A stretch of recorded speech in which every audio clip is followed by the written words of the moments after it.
اور خصوصاً جب اذان کے دوران وہ کہتے تھے کہ اشہد ان محمدً عبدہ و رسولہ، تو اپنا چہرہ محبت اور عقیدت سے اللہ کے رسول صلی اللہ علیہ وسلم کی طرف کر دیا کرتے تھے. یعنی بے حد محبت تھی اور ایک عجیب سی تاثیر تھی اور اثر تھی ان کی اذان میں.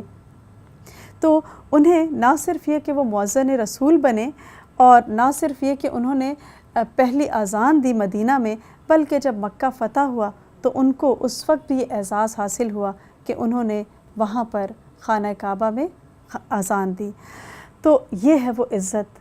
جو اسلام انسان کو دیتا ہے. قرآن میں اللہ تعالیٰ فرماتے ہیں ان اکرمکم عند اللہ اتقاکم، کہ تم میں سب سے بہترین، تم میں سب سے زیادہ عزت والا، تم میں سب سے زیادہ عزت والا اللہ کے نزدیک وہ ہے کہ جو تم میں سب سے زیادہ پرہیزگار ہے، متقی ہے. کیونکہ جہاں تک رنگ، مال، نسل کی بات آتی ہے تو یہ ساری چیزیں اللہ کے نزدیک کوئی حیثیت نہیں رکھتی، کیونکہ یہ سب تو اللہ نے خود انسان کو عطا کی. اللہ سبحانہ و تعالیٰ جو چیز دیکھتے ہیں وہ انسانوں کے دل ہیں، کہ ان کے دلوں میں کتنی اللہ اور اس کے رسول صلی اللہ علیہ وسلم کی محبت ہے. تو بلال رضی اللہ تعالیٰ عنہ کے دل میں آپ کی محبت کا ایک سمندر تھا، آپ کو دیکھ دیکھ کر جیتے تھے. اور آپ صلی اللہ علیہ وسلم بھی اذان کے وقت بڑی محبت سے کہا کرتے تھے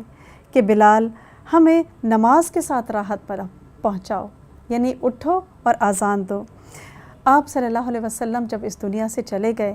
تو بلال رضی اللہ تعالیٰ عنہ نے اذان ہی دینا چھوڑ دی، اور پھر اس کے بعد ان کا دل نہیں لگتا تھا مدینہ میں، آپ کی یاد ان کو تڑپاتی تھی، ستاتی تھی، تو وہ پھر اس کے بعد دمشق میں شفٹ ہو گئے تھے.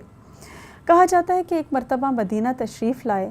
تو نواسہ رسول سیدنا حسین رضی اللہ تعالیٰ عنہ نے ان سے ریکویسٹ کی کہ آپ اذان دیجئے، اور کہتے ہیں کہ وہ اس ریکویسٹ کو ریفیوز نہ کر سکے، اور جس تڑپ سے انہوں نے اذان دی، اور جو ایک رقت تھی اور ایک خاص تاثیر تھی کہ لوگ زارو قطار رونا شروع ہو گئے، کیونکہ انہیں اللہ کے رسول صلی اللہ علیہ وسلم کا زمانہ یاد آ گیا تھا. بہرحال ادھر بلال رضی اللہ تعالیٰ عنہ کی اذان کی آواز بلند ہوئی، ادھر سے عمر رضی اللہ تعالیٰ عنہ اپنی چادر گھسیٹتے ہوئے بھاگ بھاگ کے مسجد پر تشریف لائے، اور آپ سے فرمایا کہ اے اللہ کے رسول صلی اللہ علیہ وسلم، بالکل یہی کلمات میں نے اپنے خواب میں سنے ہیں. تو گویا ایک صحابی کے خواب کی تائید یعنی کنفرمیشن دوسرے صحابی کے خواب سے ہو جاتی ہے. اور الحمدللہ یہی وہ کلمات ہیں کہ جو 5 وقت پوری دنیا میں اذان کے گونجتے ہیں نماز سے پہلے. اس کے بعد ہم دیکھتے ہیں کہ آپ صلی اللہ علیہ وسلم نے جو مدینہ کے ارد گرد کے قبائل تھے ان کے ساتھ کچھ معاہدے بھی کیے ریٹن فارم میں، کیونکہ وہ بہت زیادہ لوٹ مار کے عادی تھے. تو اس سے یہ بات پتہ چلتی ہے کہ احادیث جو ہیں وہ آپ صلی اللہ علیہ وسلم کی زندگی میں لکھی گئیں. بہت سے لوگوں کو اعتراض ہوتا ہے، لیکن آپ نے خطوط بھی لکھے اور اس طرح کی انسٹرکشنز بھی دیں، اور بہت کچھ ہمیں ملتا ہے جو ریٹن فارم میں موجود تھا. پھر اس کے بعد ہم دیکھتے ہیں کہ مدینہ میں چونکہ مسلمان بھی تھے، عیسائی بھی تھے، یہود بھی تھے، مشرکین بھی تھے، تو آپ نے ایک منشور جاری کیا جس کو صحیفہ مدینہ کہا جاتا ہے، اور اس میں اعلان فرما دیا کہ ہر گروہ کو اپنے مذہب اور کلچر کی آزادی ہوگی، کسی کو مجبور نہیں کیا جائے گا،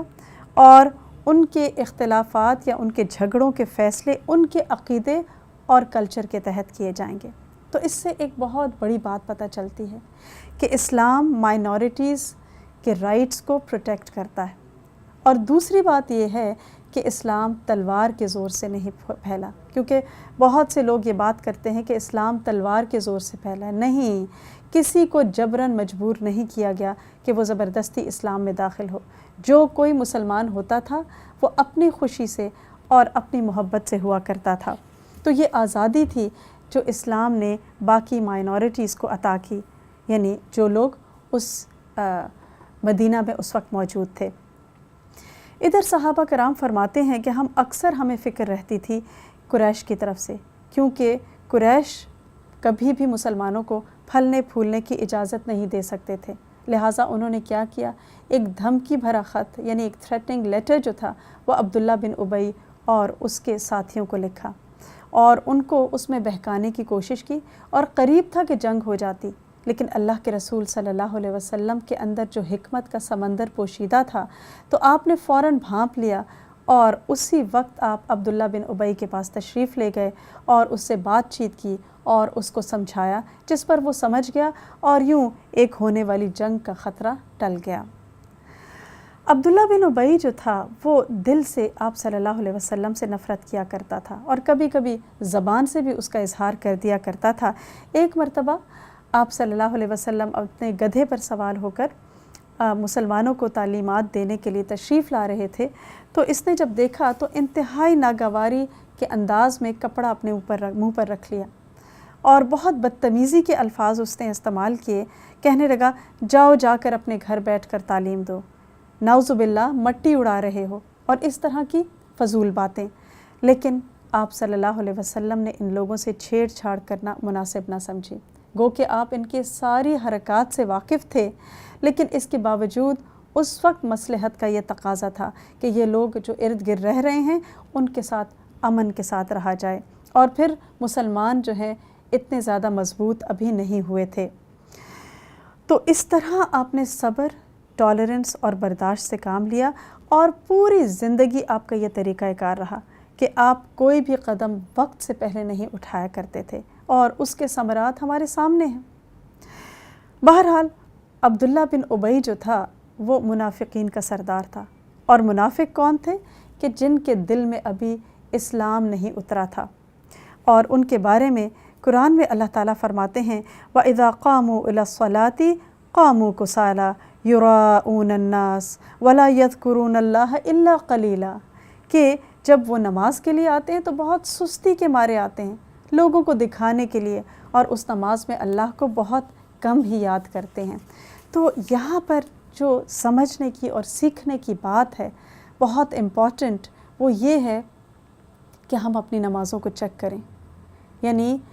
ایسا تو نہیں کہ ساری نماز ہو جاتی ہے اور اس میں دنیا بھر کی باتیں یاد آتی ہیں کہ اچھا آج یہاں جانا ہے، یہ کرنا ہے، وہ کام ہے، یہ ہیں، سوائے اللہ کی ذات کے۔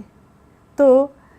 اس میں اللہ کو اگر یاد ہی نہیں کرتے، اور نماز میں بھی اگر اللہ سبحانہ و تعالیٰ یاد نہیں آتا، تو پھر کب اللہ کی یاد ہمارے دلوں میں آئے گی؟ کب آئے گا؟ تو سب سے پہلے ہمیں اپنی نمازوں کو بہتر کرنے کی ضرورت ہے، ان کو اچھا کرنا ہے، تاکہ واقعی ہماری نماز میں اللہ سبحانہ و تعالیٰ کی یاد ہو۔ اللہ تعالیٰ فرماتے ہیں اقم الصلاۃ للذکر، نماز قائم کرو میری یاد کے لیے۔ تو اللہ کی یاد کے لیے ہمیں نماز قائم کرنی ہے، اچھے طریقے سے پڑھنا ہے۔ ایک تو نماز کو کھیل نہیں بنانا، 5 نمازیں ہیں تو وہ 5 ہی ادا کی جائیں، یہ نہیں کہ دل چاہا تو 4 پڑھ لیں اور 1 چھوڑ دی، اور 3 پڑھ لیں اور 2 چھوڑ دیے، نہیں۔ اور اسی طرح پھر نماز میں اللہ کی یاد کا ہونا، اور اس میں ایک بہت سمپل سی ایک ٹپ ہے جس سے انشاءاللہ فائدہ ہوگا کہ نماز پڑھتے ہوئے جب انسان سورہ فاتحہ پڑھے تو اس میں خاص طور پر اس ترجمے کو رکھ کر اور اللہ سے ایک طرح سے مانگ کے انسان جب وہ ادا کرتا ہے تو انشاءاللہ نمازوں میں فرق آ جاتا ہے۔ مثلاً آپ دیکھیے کہ سورہ فاتحہ میں آتا ہے الحمدللہ رب العالمین، کہ سب تعریف اللہ کے لیے ہے، تو انسان سوچے واقعی اللہ کے لیے ہے، اور سارا شکر اللہ کے لیے ہے، کیونکہ اللہ نے اتنی ساری نعمتوں تو دے دی۔ پھر اسی طرح الرحمن الرحیم، بہت مہربان ہے، بار بار رحم فرمانے والا ہے، ہم سے کتنی غلطیاں ہوتی ہیں، کتنے گناہ ہوتے ہیں، کتنی خطائیں ہوتی ہیں، اور وہ کس طرح ان سے درگزر کرتا چلا جاتا ہے۔ اگر وہ پکڑنے پر آئے تو ہم میں سے کوئی بھی اس زمین پر باقی نہ بچے۔ پھر ایاک نعبد و ایاک نستعین، کہ اے اللہ میں صرف تیری عبادت کرتا ہوں، مجھے صرف ایک ہی الہ کا پتہ ہے اور وہ تو ہے، اور پھر میں تجھے سے مانگتا بھی ہوں، تو میری دعائیں پوری کر دے، میری فلاں مشکل کو دور کر دے۔ اور اسی طرح اہدنا الصراط المستقیم، کہ اے اللہ تو سیدھا راستہ دکھانا، وہ سیدھا راستہ کہ جو اسٹریٹ ہمیں جنت تک لے جائے۔ اور اس کی پہچان کیا ہے؟ کہ وہ ان لوگوں کا راستہ ہے کہ جن پر تو نے انعام فرمایا، ان لوگوں کو ہمارا رول ماڈل بنا اور ان کو فالو کرنے کی توفیق عطا فرما۔ تو اس طرح جب آپ نماز میں سورہ فاتحہ کو فوکس کر کے پڑھیں گے تو انشاءاللہ نماز بہتر ہو جائے گی۔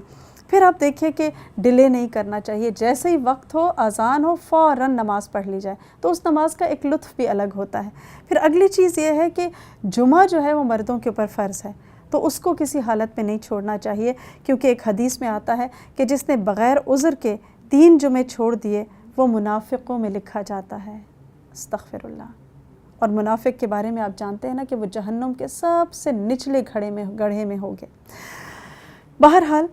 تو یہ تو کچھ باتیں تھیں اس حوالے سے، نماز کے حوالے سے اور اپنی اصلاح کے حوالے سے۔ تو آپ صلی اللہ علیہ وسلم نے اس کے بعد ٹرائبس کے ساتھ جو ایگریمنٹس کیے، اس کے ساتھ ساتھ آپ نے چھوٹے چھوٹے دستے، فوجی دستے بھی بنائے، جن کو ہم گشت کرنے والے دستے کہہ سکتے ہیں، کہ وہ تاکہ وہ ارد گرد کے قبائل کے اوپر اور قریش کی نقل و حرکت کے اوپر نظر رکھیں۔ تو اس سے پتہ چلتا ہے کہ اپنے ملک کی اور اپنے ریاست کی ڈیفنس کو سٹرونگ کرنا اور اس کے لیے پلاننگ کرنا، یہ بھی پسندیدہ عمل ہے، اور اس میں سنت سے ثابت ہے یہ بات، سنت سے ہمیں اس کا ذکر ملتا ہے کہ اپنے ملک کی حفاظت، اس کے سرحدوں کی حفاظت۔ پھر آپ صلی اللہ علیہ وسلم کی جاسوسی کا جو انتظام تھا وہ بڑا زبردست تھا۔ آپ کی انٹیلیجنس اتنی زبردست تھی کہ مسلسل خبریں آپ لیتے رہتے تھے کہ کون مدینہ کے آس پاس آ رہا ہے، کون سے قافلے رکے ہیں، کون سے لوگ گزر رہے ہیں، کیا ہو رہا ہے، مقصد کیا ہے۔ اور ادھر قریش نے مہاجرین کو دھمکی دے رکھی تھی کہ تم خوش مت ہو کہ تم مدینہ پہنچ گئے ہو، ہم وہاں پر پہنچ کر تمہیں ختم کر دیں گے۔ اور اس کے ساتھ ہی ہم دیکھتے ہیں کہ آپ صلی اللہ علیہ وسلم کی جان کو بھی خطرہ ہے۔ ایک صحابی کہتے ہیں کہ جب سے آپ مدینہ تشریف لائے تھے، کوئی رات ایسی نہیں گزری تھی کہ لوگ ہتھیار باندھ کر باری باری آپ کی حفاظت کے لیے پہرا نہ دیں، اور 2 ماہ تک مسلسل یہی ایک ٹینشن اور ایک پریشر رہا۔ پھر اس کے بعد اللہ سبحانہ وتعالیٰ نے آیت نازل فرما دی، وَاللَّهُ يَعْصِمُكَ مِنَ النَّاسِ، کہ اللہ آپ کو لوگوں سے بچا لے گا۔ تب آپ نے ان لوگوں کو پہرہ داری کرنے سے روک دیا کہ اللہ نے اب حفاظت کا ذمہ خود اٹھا لیا ہے۔ اب یہاں آپ دیکھ رہے ہیں کہ مسلسل ایک کے بعد ایک مسئلہ، ایک کے بعد ایک ٹینشن آتی چلی جا رہی ہے۔ اسی دوران عائشہ رضی اللہ تعالیٰ عنہا مدینہ آتی ہیں اور آ کر بیمار ہو جاتی ہیں۔ وہ خود فرماتی ہیں کہ مجھے بخار آنے لگا اور میرے سر کے بال بھی جھڑ گئے، کانوں تک رہ گئے۔ تو ایسے میں ابو بکر رضی اللہ تعالیٰ عنہ نے آپ سے آ کر فرمایا کہ آپ کیوں نہیں اپنی بیوی کو گھر لے جاتے، یعنی عائشہ رضی اللہ تعالیٰ عنہ کی رخصتی آپ کرا لیجئے۔ تو آپ نے فرمایا میرے پاس ابھی مہر دینے کے لیے رقم نہیں ہے، یعنی اتنے لوگوں کو آپ سیٹل کر رہے تھے کہ جو تھوڑا بہت آتا تھا وہ انہی پر لگا دیتے تھے، تو مہر نہیں دے پاتے تھے۔ تو اس پر ابو بکر رضی اللہ تعالیٰ عنہ نے فرمایا کہ میں بحیثیت دوست آپ کو وہ رقم دے دیتا ہوں، یعنی اپنی بیٹی کے مہر کی رقم انہوں نے آپ کو بطور دوست اور بطور ساتھی دے دی، اور یوں آپ صلی اللہ علیہ وسلم عائشہ رضی اللہ تعالیٰ عنہا کو رخصت کر کے اپنے گھر لے آئے۔ اس سے پتہ چلتا ہے کہ مہر کا ادا کرنا کتنا ضروری ہے، اور اس میں بھی ایکسٹریمز ہیں ہمارے معاشرے میں، یا تو بے شمار لکھوا لیا جاتا ہے اور ادا 1 پیسہ نہیں کیا جاتا، اور یا پھر ہم سمجھتے ہیں کہ 32 روپے ہے مہر۔ ایسی بات نہیں ہے، بلکہ اس میں ایک اعتدال کے ساتھ جتنی جس کی وسعت ہے اس کے مطابق مہر لکھا بھی جائے اور پھر ادا بھی کیا جائے فوراً، کیونکہ اصل چیز یہ ہے کہ یہ مہر جو ہے ایک طرح سے ایک ٹوکن ہوتا ہے ایک مرد کا اپنی بیوی کے لیے، کہ یہ بتانا کہ میں آئندہ زندگی میں تمہاری ساری رسپانسبلٹیز اپنے سر لوں گا، تو ایک ٹوکن ہے اور ایک محبت کا اظہار ہے، تو اس کا ادا کرنا ضروری ہے۔ پھر ہم دیکھتے ہیں کہ عائشہ رضی اللہ تعالیٰ عنہ جب رخصت ہو کر آتی ہیں تو یہ گھر مسجد نبوی کے ساتھ ساتھ کچھ حجرے تھے جو بنے ہوئے تھے، اور وہ فرماتی ہیں کہ یہ کچھ ہاتھ لمبے اور کچھ ہاتھ چوڑے کمرے تھے، اور ایک ایک کمرہ ایک ایک بیوی کا گھر ہوتا تھا، یعنی ازواج مطہرات، آج کی طرح نہیں کہ بہت سارے کمرے ہوں، نہیں، ایک ہی کمرہ تھا اور وہی گھر ہوتا تھا۔ اور اس وقت تک آپ کے حرم میں آپ کے پاس سودا رضی اللہ تعالیٰ عنہا تھیں، تو ان کا ایک حجرہ تھا، اور آپ کی 2 بیٹیاں اس وقت آپ کے ساتھ تھیں چھوٹی، سیدہ فاطمہ رضی اللہ تعالیٰ عنہا اور سیدہ کلثوم رضی اللہ تعالیٰ عنہا۔ بڑی 2 بیٹیاں جو تھیں وہ بیاہی ہوئی تھیں، سیدہ زینب رضی اللہ تعالیٰ عنہا جو تھیں وہ مکہ معظمہ ہی میں رہ گئی تھیں، اور سیدہ رقیہ رضی اللہ تعالیٰ عنہا کی شادی عثمان بن عفان رضی اللہ تعالیٰ عنہ سے ہو چکی تھی۔ ادھر ام المومنین سیدہ عائشہ رضی اللہ تعالیٰ عنہا کی رخصتی ہجرت کے پہلے سال ہوئی، اور اللہ کے رسول صلی اللہ علیہ وسلم کی دلہن کی رخصتی انتہائی سادگی سے، بلا تکلف اور بغیر کسی نبود و نمائش کے ہو گئی تھی۔ عائشہ رضی اللہ تعالی عنہ فرماتی ہیں کہ میں اپنی سہیلیوں کے ساتھ جھولا جھول رہی تھی کہ میری والدہ ام رومان نے آواز دی۔ میں فوراً گئی اور اچانک جانے سے میری سانس پھول رہی تھی۔ کہتی کہ میری والدہ نے ہاتھ پکڑ کر مجھے بلایا اور پھر میرا منہ ہاتھ دھلوایا، بال بنائے اور پھر اس کمرے میں لے گئیں کہ جہاں انصار کی عورتیں بیٹھی ہوئی تھیں۔ انہوں نے دلہن کا استقبال کیا۔ کچھ دیر کے بعد اللہ کے رسول صلی اللہ علیہ وسلم تشریف لائے اور ان عورتوں نے مجھے آپ کے سپرد کر دیا۔ شادی کے وقت اللہ کے رسول صلی اللہ علیہ وسلم کی مہمان نوازی کرنے کے لیے سوائے دودھ کے ایک پیالے کے کچھ بھی نہ تھا، اور وہ بھی سعد رضی اللہ تعالی عنہ کی طرف سے ایک ہدیہ میں وہ آیا تھا۔ آپ نے تھوڑا سا پیا اور پھر اپنی دلہن کی طرف بڑھا دیا۔ عائشہ رضی اللہ تعالی عنہ شرمانے لگیں۔ تب ایک خاتون اسماء بنت یزید رضی اللہ تعالی عنہ نے کہا کہ رسول اللہ کا تبرک واپس نہ کرنا، تو انہوں نے شرماتے ہوئے پیالہ پکڑ کر دودھ پیا، تو آپ نے فرمایا عائشہ اپنی سہیلیوں کو بھی دو۔ ام المومنین عائشہ رضی اللہ تعالی عنہ کو یہ اعزاز بھی حاصل ہے کہ انہیں جنت میں بھی آپ کی زوجہ ہونے کا شرف حاصل ہوگا۔ ایک حدیث میں رسول اللہ صلی اللہ علیہ وسلم نے فرمایا کہ عائشہ جنت میں بھی میری بیوی ہوں گی۔ تو اس طرح سے ہم دیکھتے ہیں کہ ایک طرف ایڈمنسٹریٹو کام بھی چل رہے ہیں اور باقی کفار جو ہیں اور جو دشمن ہیں ان کے خطرے کے لیے بھی کچھ نہ کچھ اقدامات کیے جا رہے ہیں، اور دوسری طرف آپ صلی اللہ علیہ وسلم کی پرسنل لائف میں بھی کچھ نہ کچھ چل ہی رہا ہے، اور شادی بیاہ اور ایک نارمل جو ہے چیز وہ بھی ساتھ ساتھ چل رہی ہے۔ اس سے ایک بہت اہم بات پتہ چلتی ہے کہ ہمارے ہاں جب کوئی ایسی ایمرجنسی کی سچویشن ہوتی ہے تو سب کچھ ختم ہو جاتا ہے، تو یہاں ہم دیکھتے ہیں مدینہ کی اسٹیٹ میں کہ نیچرل وے میں ایمرجنسیز بھی چل رہی ہیں اور ساتھ ساتھ دنیا کے باقی کام جو ہیں وہ بھی ہو رہے ہیں۔ آگے بھی انشاءاللہ ہم اس کو دیکھیں گے اور اس پر بات کریں گے۔